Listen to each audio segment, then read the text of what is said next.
Hi అండి, welcome to smart kitchen. ఈరోజు మన కిచెన్లో యమ్మీగా మటన్ కర్రీ అయితే చేస్తున్నానండి. రైస్, రోటీ, చపాతీ, పుల్కా అన్నింటిలోకి ఎంతో టేస్ట్గా ఉండే మటన్ కర్రీ చేద్దాం రండి. ముందుగా మీడియం సైజ్ 3 ఆనియన్స్ తీసుకొని కట్ చేసుకోవాలి. పచ్చిమిర్చి, కరివేపాకు తీసుకోవాలి. ముందుగా మటన్ తీసుకొని నీట్గా క్లీన్ చేసుకొని ముక్కలుగా కట్ చేసుకొని పెట్టుకోవాలి. స్టవ్ వెలిగించి ప్యాన్ పెట్టుకోవాలి. ఆయిల్ వేసుకోవాలి. ఆయిల్ హీట్ అయిన తర్వాత కరివేపాకు వేసుకోవాలి. కరివేపాకు ఫ్రై అయిన తర్వాత కట్ చేసుకున్న ఆనియన్స్, పచ్చిమిర్చి వేసుకొని బాగా ఫ్రై చేసుకోవాలి. ఆనియన్స్ గోల్డెన్ బ్రౌన్ కలర్లోకి వచ్చే వరకు ఫ్రై చేసుకోవాలండి. కర్రీకి సరిపడగా ఉప్పు వేసుకోవాలి. బాగా కలుపుకొని మూత పెట్టుకొని ఫ్రై చేసుకోవాలి. ఆనియన్స్ అయితే ఫ్రై అయిపోయాయండి. నీట్గా క్లీన్ చేసి పెట్టుకున్న మటన్ అయితే వేసుకోవాలండి. బాగా కలుపుకొని ఫ్రై చేసుకోవాలి.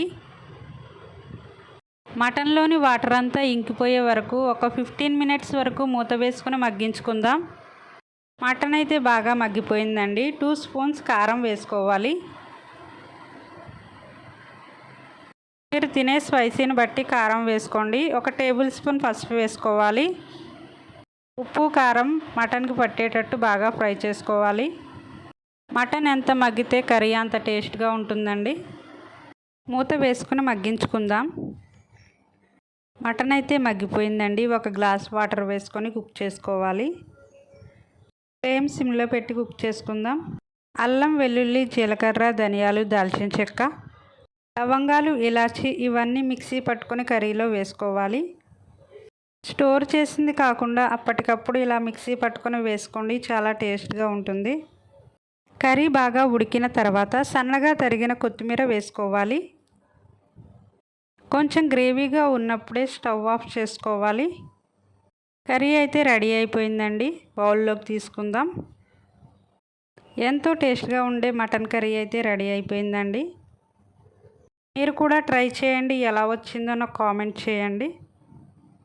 నచ్చితే లైక్ చేయండి.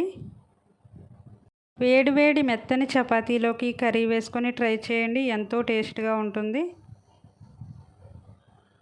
సబ్స్క్రైబ్ చేసుకోండి, నా ఛానల్ని సపోర్ట్ చేయండి.